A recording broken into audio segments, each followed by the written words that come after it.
à Volodymyr Zelensky. On continue ce rendez-vous du 18h, vous le savez, après le débat, c'est notre tête-à-tête et on va y recevoir des combattantes, des Afghanes qui se battent pour la démocratie et les droits des femmes. Shekeba Hachemi et sa fille Mariam. Bonsoir mesdames, on est ravis de vous recevoir. Une lutte au long cours de mère en fille, alors que les talibans de retour au pouvoir ont interdit aux Afghanes d'étudier dans les universités et de travailler pour les ONG nationales ou internationales. Le récit de Mathieu Boisseau et on vous retrouve juste après dans le 18h de France Info. La plupart des activités du quotidien leur sont interdites, surtout sans la compagnie d'un homme. Alors quand ces Afghanes manifestent, les risques sont immenses. Répression policière ici avec un canon à eau et souvent la prison ou la torture. Pour s'opposer aux talibans, les femmes doivent donc trouver d'autres moyens. Ces 3 étudiantes qui se retrouvent clandestinement dans un café ont choisi les réseaux sociaux, encore ouverts. Nous ne donnerons pas leur prénom pour leur sécurité. Elles animent un groupe de 500 membres, créé la semaine dernière, depuis qu'elles n'ont plus le droit d'aller à l'université. Regarde combien de partages on a eu sur Twitter. On en a eu plus de 17 000. Ce professeur de l'université de Kaboul a brûlé tous ses documents et a démissionné. Alors, on a relayé son geste dans notre groupe. Et regardez, les étudiants, les garçons ont fait grève aussi. Pour cette étudiante en informatique, résister c'est aussi se maquiller, découvrir légèrement sa chevelure, porter un voile de couleur, pas noir comme le souhaiteraient les talibans, et témoigner à visage découvert. Quand ils nous ont interdit d'aller à l'université, on s'est toutes mises à pleurer dans la classe. Notre professeur aussi. Tout le monde était très triste. Pourquoi on n'a pas le droit d'étudier? Quelle est notre faute?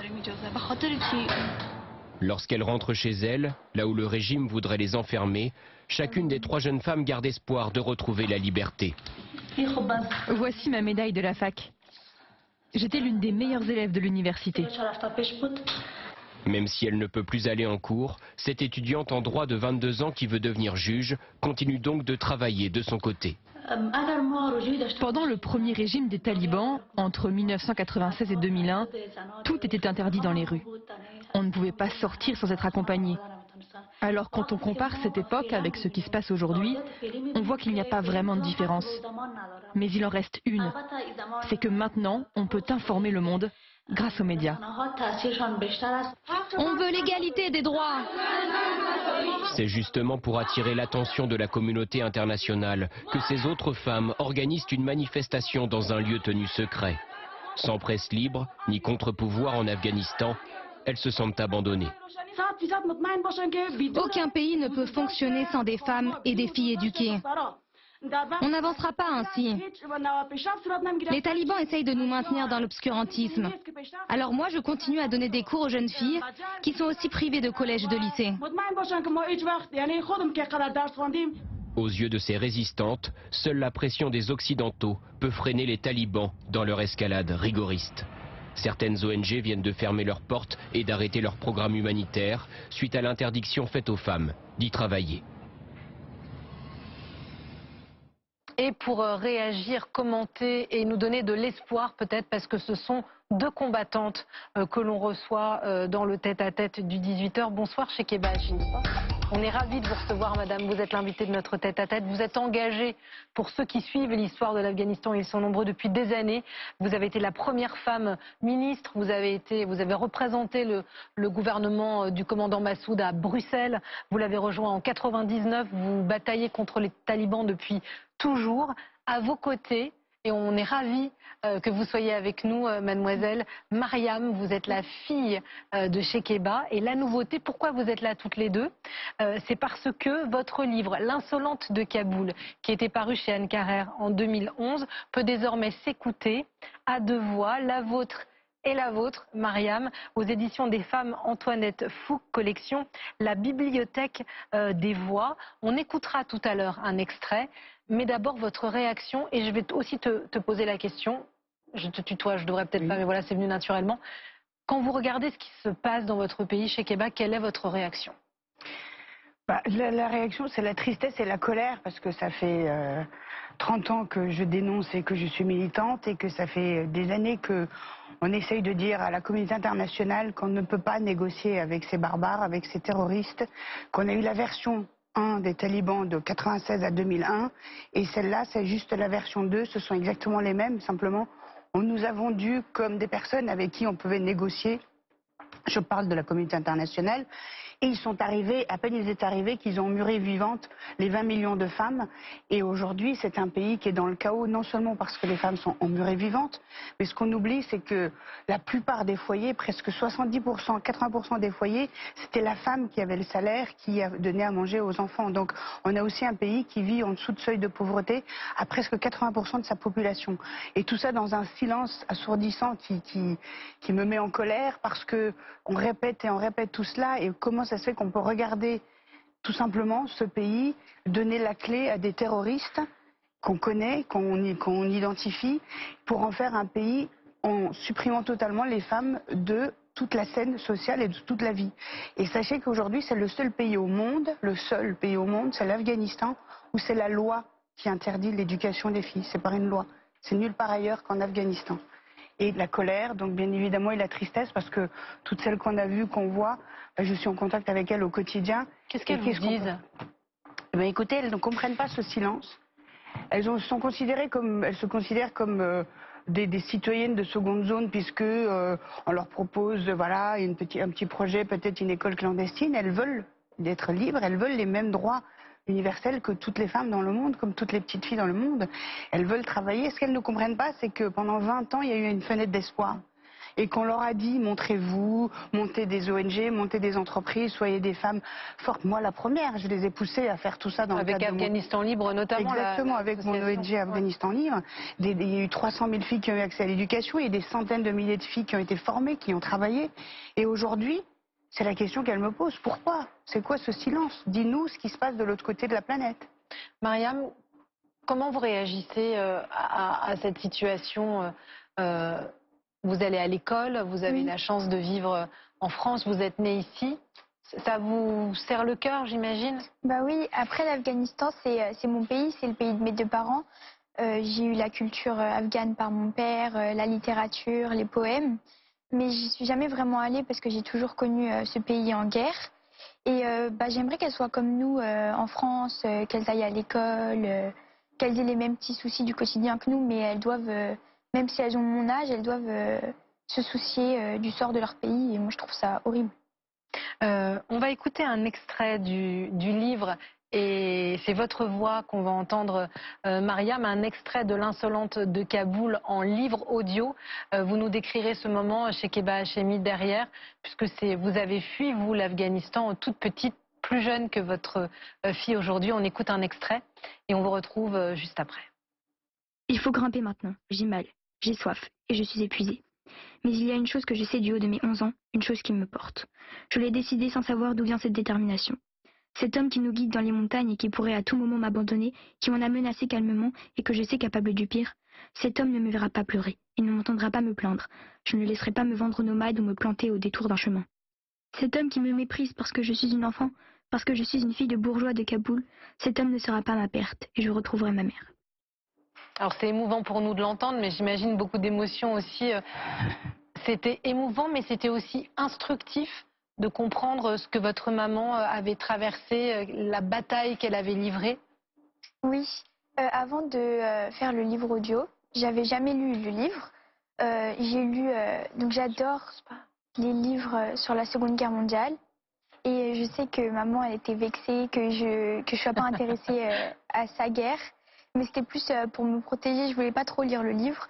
Et quand le moment est venu de faire le livre audio, on a tout de suite pensé à la même chose. Parce que j'adore lire mes livres à voix haute.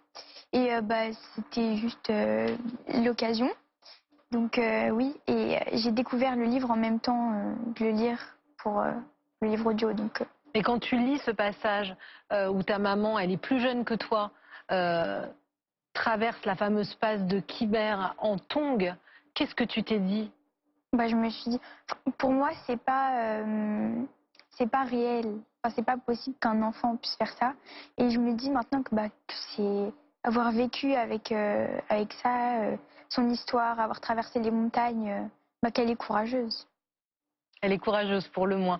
Shekeba Hachemi, de l'émotion, bien sûr, de voir sa fille lire ça, mais aussi une transmission d'une histoire que Mariam ne connaissait pas, et aussi de votre ADN de combattante. Bien sûr. Alors, il faut aussi on en discute beaucoup toutes les deux. On est des grandes communicantes, donc on parle de tout. C'est vrai que je ne lui ai pas imposé, c'était son choix. Mon histoire n'est pas la sienne. Donc tout ce combat et ce militantisme, mais y compris le féminisme, il faut que ça serve aussi à ce qu'on casse les chaînes et qu'on ne reproduise pas les mêmes choses. Par contre, la transmission dans la culture afghane persane déjà et dans la mienne, et pour moi c'est très important. J'ai quand même ouvert des écoles, à peine j'étais adulte que j'ai ouvert des écoles pour les petites filles en Afghanistan, et c'était un vrai combat. Donc pour ma petite fille, à moi, c'était important qu'elle comprenne toute cette culture, qu'elle comprenne d'où je venais, mais aussi qu'elle comprenne que on peut tout faire, on peut bouger les montagnes. Parce que le livre, c'est ça aussi, c'est pas juste la tristesse de départ, c'est aussi tout ce qu'on peut faire après, en créant une ONG, en embarquant tout le monde. Vous rendez hommage, voilà. Vous dites, je ne peux pas les citer tous, mais ils sont tous dans le prologue. Exactement. Tous les gens qui vous ont aidé. Un dernier petit arrêt sur image sur l'histoire, parce que déjà vous partez, c'est 84, je crois, quelque chose comme 86. 86, donc déjà, on se le disait en préparant l'émission, déjà l'Afghanistan en guerre, fuir, là pour le coup c'est le joug des soviétiques qu'on fuit, donc voilà, des générations fuient ce pays pour essayer de trouver une vie meilleure et de combattre d'un autre point du monde. Moi, j'ai été aussi très touchée par déjà parce que j'ai découvert la société afghane de l'intérieur, comme tu le disais très justement, et ce grand-père incroyable. Est-ce que tu es tombée en affection de ce grand-père charismatique en lisant le livre avec ta maman? Bah oui, mais elle m'en parle aussi beaucoup. Ça m'étonne pas. Dans la vie de tous les jours, elle me raconte des petites anecdotes comme ça. Donc moi, au lieu de... C'est pour ça que le livre, je l'ai lu sans pour autant essayer de tout comprendre vraiment, parce que je préfère l'entendre de sa bouche, puisque j'ai la chance de l'avoir comme maman. Et est-ce que vous aimeriez... tu n'es pas retournée en Afghanistan, hein? J'y suis jamais allée. Vous aimeriez, alors évidemment pas... Hein, ah oui, bien sûr. Pas maintenant, mais y aller ensemble. Dans un pays libre, libéré, et y aller ensemble, et qu'elle puisse aussi, voilà, l'échange, et qu'elle puisse voir les petites filles afghanes, et qu'elle puisse voir, voilà, c'est bien sûr, c'est mon rêve, c'est le rêve de son papa, c'est d'aller dans un pays libéré. Et puis surtout, c'est mon rêve aussi, qu'elle arrête d'entendre la pauvre dès qu'elle voit l'Afghanistan, c'est les combats de sa maman, la guerre, les femmes, etc. Donc, ce qu'elle me disait aussi tout à l'heure, elle disait, en fait, moi j'aimerais dire à la télé que mon rêve, c'est d'avoir un Afghanistan comme celui raconté par mon papa de la culture et de la poésie afghane. Qu'on sent aussi beaucoup dans le livre. Exactement. Hein. Dernière question à vous, Shekeba, mais à toi aussi, Mariam, si tu veux réagir. Quelle terrible période pour les femmes, non, de l'avortement aux États-Unis, on les emmure vivantes, dites-vous, en Afghanistan, et celles qui se battent, qui avancent face voilà, aux armes de la garde religieuse iranienne. Exactement. Mais écoutez, je trouve qu'il y a eu des avancées formidables dans la société en général, partout dans la civilisation pour les femmes, mais il y a tellement de recul. Il y a aussi le sujet dont je m'occupe aussi aujourd'hui, qui est le viol comme arme de guerre, dans le cadre d'une autre organisation que j'ai créée qui s'appelle Stand Speak Rise Up avec Maria Teresa de Luxembourg. Et là, c'est aussi terrible de voir, on l'a vu en Ukraine aussi à nos portes, c'est-à-dire qu'aujourd'hui l'arme la moins chère, c'est le viol, et on l'utilise, et sur des générations entières qui va laisser des traces, y compris avec les petites filles. Et c'est vrai que tout ça, ce sont des combats que je mène au quotidien, le militantisme fait partie de ma vie. Et c'est vrai que je disais à Mariam, est-ce que tu n'es pas trop choquée par tout ça? Parce que je l'embarque avec moi, elle a passé une semaine avec les survivantes de plusieurs pays, ukrainiennes, de Congo, de Ouganda. Et qu'est-ce que tu me disais? Tu me disais, c'était... On va lui poser la question, Shekeba. Est-ce que vous êtes submergé par ce que fait votre mère, ou est-ce que ça donne envie de se battre, qu'elle vous a transmis le virus de la combattante et du féminisme?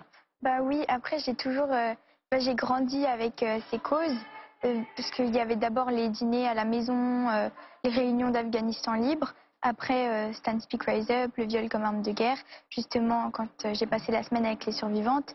Et bah oui, moi j'ai envie je sais pas, de créer une association, de m'engager, de faire des choses. Elle je voulait peux être pas dentiste. rester, Elle a changé d'avis, Non, faut maintenant elle changer. veut...